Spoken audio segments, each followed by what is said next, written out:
Hi, I'm Christine Austria, and welcome back to Ask the Expert. Today, we're once again joined by Matt Swann, one of Curvature's server and storage solution sales engineers. Thanks for joining me today, Matt. Great having you back. Hey, it's nice to be back chatting, Christine. So, what do you have for me today?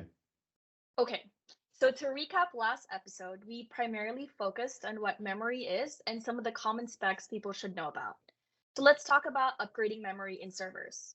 If customers are concerned about the memory capacity of their existing servers, what are their options for upgrading as their business grows and compute workloads increase? Yeah, sure. So, what I like to tell people is that most servers nowadays have anywhere from around 12 to 16 DIMM slots per CPU, and most servers are going to come from the OEM without all those slots populated. So, memory upgrades are often as easy as just purchasing a few more sticks of memory and slotting them into the open slots. Though you will want to keep in mind that if your server has two CPUs in it, you're going to need to add those DIMMs in pairs, giving one stick to each CPU. Okay, that's easy enough. But what can you do if all of the slots already have memory sticks in them? Yeah, I'm glad you asked because that definitely comes up pretty frequently. So in this case, the only real option is to do what's called a rip and replace, where you pull out the existing memory sticks and replace them with higher capacity ones. So for example, if I had a server fully populated with 32 gigabyte memory sticks and I needed to double my memory capacity in there, I could pull out every single one of those 32 gigabyte sticks and replace them all with 64 gigabyte sticks, which would essentially double my memory in my server. And then, as you know, here at Curvature, we do have a great selection of our own branded memory sticks that we can provide. This is just going to make memory upgrades really easy and cost effective for both current and previous generation servers. Are there any specifics we need to watch out for when upgrading memory in servers?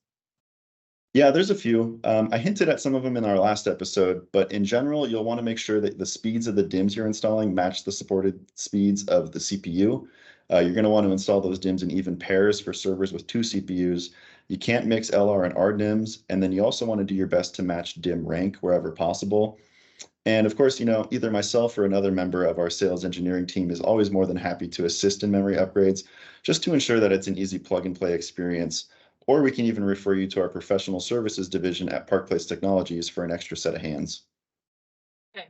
So one more question. Are there any memory population best practices our customers should be aware of? So it differs across OEMs, but servers do have what's called a balanced configuration for memory population. And this tends to be a configuration where memory channels are going to be fully populated to allow the CPUs the maximum number of memory paths to the memory modules. And I know that does sound kind of confusing, but you can look at it like this.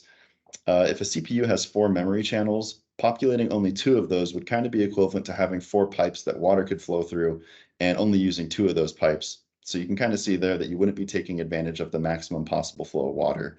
Your server's still going to function fine without memory in a balanced configuration, but if you truly want the most out of your hardware, that's going to be the way to do it.